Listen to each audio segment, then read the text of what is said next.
السلام علیکم ناظرین، پروگرام میں خوش آمدید۔ جس جگہ سے انصاف اور احتساب اٹھ جاتا ہے یا ختم ہو جاتا ہے، وہاں سے خداوند تعالیٰ بھی اپنی نظر پھیر لیتا ہے۔ پاکستان کے اندر انصاف اور احتساب کا جو ادارہ ہے، جس کو ہم عدالت کہتے ہیں، اس کا ٹاپ ٹیئر عدالت عظمیٰ سپریم کورٹ پاکستان حکومت وقت کو کہہ رہی ہے کہ جناب اگر آپ نے ہمیں بڑے فیصلے نہیں ماننے تو ایک چھوٹا سا فیصلہ ہی مان لیں۔ یہ جو ڈی جی ہیں ایف آئی اے کے، ان کو آپ نکال باہر کریں۔ پرائم منسٹر صاحب اس پر کہتے ہیں کہ وہ بڑے اہم کیسز کی تفتیش کر رہے ہیں، اور اس سے پہلے حکومت وقت کی طرف سے رپورٹڈلی ایک خط بھی لکھا گیا chief justice of the supreme court of Pakistan کو، کہا گیا کہ آپ ان کیمرہ ذرا ہمارے ڈیفنس سیکرٹریز اور ڈیفنس منسٹرز اور انٹیریئر سیکرٹری اور انٹیریئر منسٹر کی باتیں سن لیں۔ وہ آپ کو بتائیں گے کہ ڈی جی ایف آئی اے بہت اہم شخص ہیں، ان کو ہم ابھی نہیں ہٹا سکتے۔ وہ تو خیر درخواست نہیں مانی گئی۔ اس کے ساتھ جڑا ہوا ہے معاملہ اداروں کی آپس میں لڑائی کا۔ جب اداروں کی لڑائی ہوتی ہے تو ناظرین دنگل نہیں لگتا، آپ کو نظر نہیں آتا کہ دو پہلوان بیٹھ کے ایک دوسرے کو گرانے کی کوشش کر رہے ہیں۔ ہوتا کیا ہے، ایک ادارہ کہتا ہے کہ آپ کو یہ کام کرنا ہے آئینی طور پر، دوسرا ادارہ کہتا ہے کہ میں نہیں کرتا قانونی طور پر۔ پاکستان کے اندر یہ اداروں کی لڑائی شروع ہو چکی ہے، ہم اس کو اس طرح سے دیکھ نہیں پا رہے کیونکہ ہمارے سامنے اس وقت یہ لڑائی جاری ہے۔ ذرا پوچھتے ہیں سینیٹر فیصل رضا عابدی صاحب سے، جو پولیٹیکل سیکرٹری ہیں to the president of Pakistan, also senator Pakistan peoples party, کہ یہ کیوں ہو رہا ہے۔ آپ کا بہت شکریہ، آپ نے ہمیں جوائن کیا۔ ان کے برابر میں قاضی انور صاحب، former president supreme court bar association of Pakistan, آپ کا بھی بہت بہت شکریہ ناظرین۔ اور وکلا کی تحریک کا ایک بڑا نام علی احمد قر صاحب، former president supreme court bar association of Pakistan, ہمارے ساتھ ٹیلی فون لائن پر موجود ہے۔ قر صاحب آپ کا بھی شکریہ۔ اور ناظرین دوران پروگرام پاکستان مسلم لیگ نون کی طرف سے ہمیں اقبال ظفر جھگڑا صاحب جوائن کریں گے۔ کرسی ان کی خالی ہے، جب وہ تشریف لائیں گے تو ہم ان کو زحمت دیں گے کہ ہمارے ساتھ بات کریں۔ عابدی صاحب جانے دیں ڈی جی ایف آئی اے کو، کیوں سپریم کورٹ کے ساتھ آپ نے سینگ لڑائے ہوئے ہیں؟ یہ ٹیسٹ کیس ہے کہ کیا اداروں کی کو لڑائی پر معمور کیا جا رہا ہے یا ان کو لڑائی سے ذرا پیچھے رکھا جائے؟ اگر ایگزیکٹوز کو اپوائنٹ کرنا ہے سپریم کورٹ نے تو آپ کی بات صحیح ہے، ہونا یہی چاہیے۔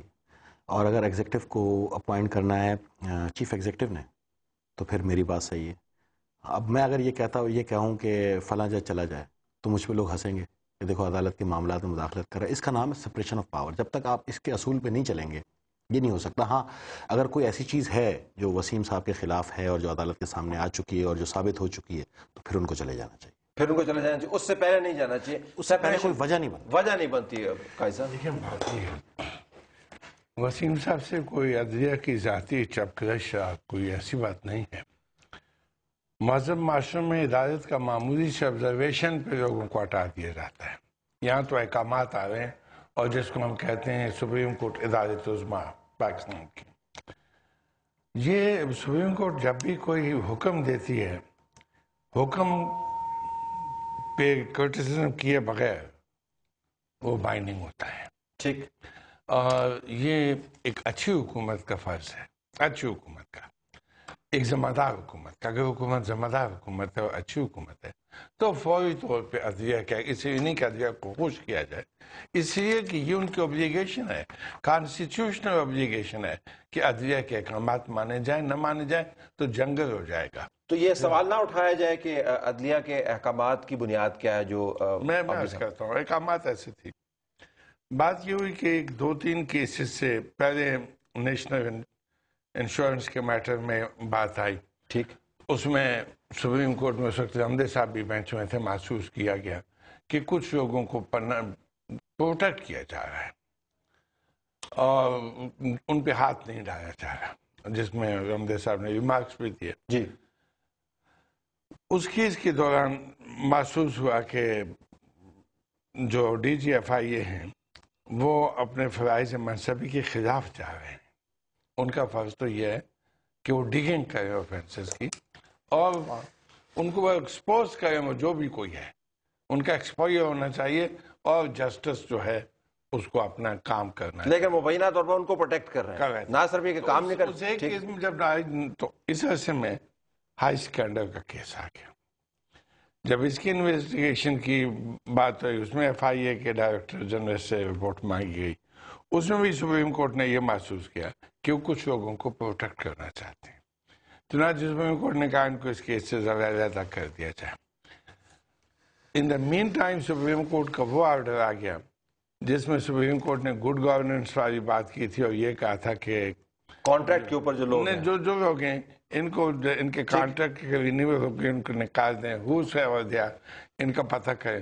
اس میں ڈی جی ایف آئی اے پہ ہے اور یہ کیس بھی پھر چل رہا تھا. اس کی رفتار جو کیس کی تھی اس میں کچھ ایسی باتیں بھی ہوئی جن سے سپریم کورٹ نے یہ محسوس کیا کہ فیکٹس کو ڈسٹارٹ کرنے کی کوشش کی گئی ہے. تو ایک سٹرنگ آف ایلیگیشنز ہیں بالکل ایسا نہیں کہ بنیاد نہیں ہے. اور اسی انہوں نے یہ کہا. اس میں ایک دفعہ یہ ہوا کہ حفیظ پیر اعظم صاحب نے یہ یکم مارچ کی بات ہے، میں پہچان اچھا میں ایگزامپل اگر آپ کی اجازت ہو میں ذرا عابدی صاحب سے ایک رسپانس لے کے پھر کرد صاحب کے پاس جاتا ہوں. تو عابدی صاحب کیا زیادہ اہم ہے کہ نہ صرف سپریم کورٹ بلکہ بینچ کی جس کو چیف جسٹس خود ہیڈ کر رہے ہیں ان کی طرف سے جو بات کہی جا رہی ہے اس کے اوپر دھیان دیا جائے، یا یہ دیکھا جائے کہ جی یہ ہمارا پریروگیٹو ہے یا کس کا پریروگیٹو ہے؟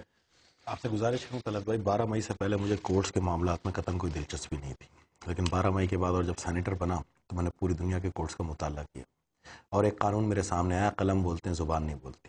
یہ دنیا کی واحد کورٹ ہے جہاں روزانہ ریمارکس آتے ہیں. ریمارکس کی ضرورت کیا ہے؟ اگر آپ سمجھتے ہیں کوئی آپ کی حکم عدولی کر رہے ہیں آپ سیٹیسائڈ کریں، نکالے باہر پھینکے، سزا دیں. لیکن آج یہ ریمارکس، کل یہ ریمارکس، پرسوں دوسرے ریمارکس، پھر تیسرے ریمارکس، پھر 18ویں ترمیم پہ گفتگو. 18ویں ترمیم میں تو چلے ایک صورتحال سامنے آئی، مشاورت کا عمل سامنے آیا، اس سے پہلے تو نہیں تھا نا. آپ اس سے پہلے جو ہے وہ ایکسٹینشن دیتے رہے ججز کو بغیر کسی کے پوچھے. تو قانون کی اگر دھجیاں آپ نے بکھیرنی ہیں تو آپ نے کھلے عام بکھیری ہیں. اور پھر آپ اس لیے کہ 18ویں ترمیم میں یہ جتنے بھی ججز کے اپوائنٹمنٹ کا سلسلہ تھا واضح طور پہ سامنے آیا، پھر 19ویں ترمیم میں بھی آیا، پھر پارلیمانی کمیٹی کو بھی کالعدم قرار دے دیا گیا، وہ بھی آپ کے سامنے. کالعدم نہیں قرار دے گا، چلیں واپس کر دیا. چلیں میں اس کو اپنے دوسرے الفاظ میں کہہ رہا ہوں اس وجہ سے کہ میں ایک چیز سمجھا. آپ نے کہا کہ جی میں صرف یہ کہنا چاہتا ہوں، میں یہ نہیں، میں تو دھجیاں، میں تو پھر بھی ذرا ایک انگلش ایڈیم استعمال کر رہا ہوں. دوسری چیز میں ذرا اس کو کنکلوڈ کر دوں گا تو آپ کو سمجھ میں آ جائے گی. اب جو باتیں گفتگو عوام میں ہوتی ہے میں اس کو آپ کے سامنے پیش کر رہا ہوں. لیکن اگر آپ میری نظر سے سوچیں تو میں صرف اتنا کہوں گا کہ آپ ریمارکس نہیں پاس کریں، آپ کا قلم بولنا چاہیے، آپ فیصلہ کریں، آپ کے پاس قلم کی طاقت ہے. اگر عدنان خواجہ غلط تھا تو پوری دنیا نے اس کو ریلائز کیا.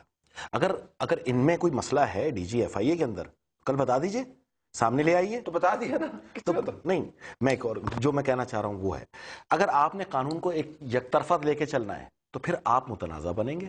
وہ تمام محنتیں، وہ کاوشیں جو ہم نے، آپ نے یا وکلا برادری نے جس نے بھی کی وہ کلیئر ہو جائے گی. لیکن اگر آپ کے قلموں میں اتنی طاقت ہے کہ آپ نے ایک منصفانہ انصاف کرنا اور سب کے لیے کرنا ہے اور وہ تمام کیسز کو آپ نے منظر عام پہ لانا ہے جو عرصہ دراز سے دیمک کی نظر ہیں، جن پہ 96 سے ان پہ دیمکیں لگتی آ رہی ہیں، تو پھر اس کے بعد میں یہ کہنے پہ حق بجانب ہوگا ہاں ایک منصفانہ کردار کے تحت یہاں انصاف ہونا چاہیے. Okay, very provocative. قائد صاحب آپ اپنے just hold back your opinion for a little while.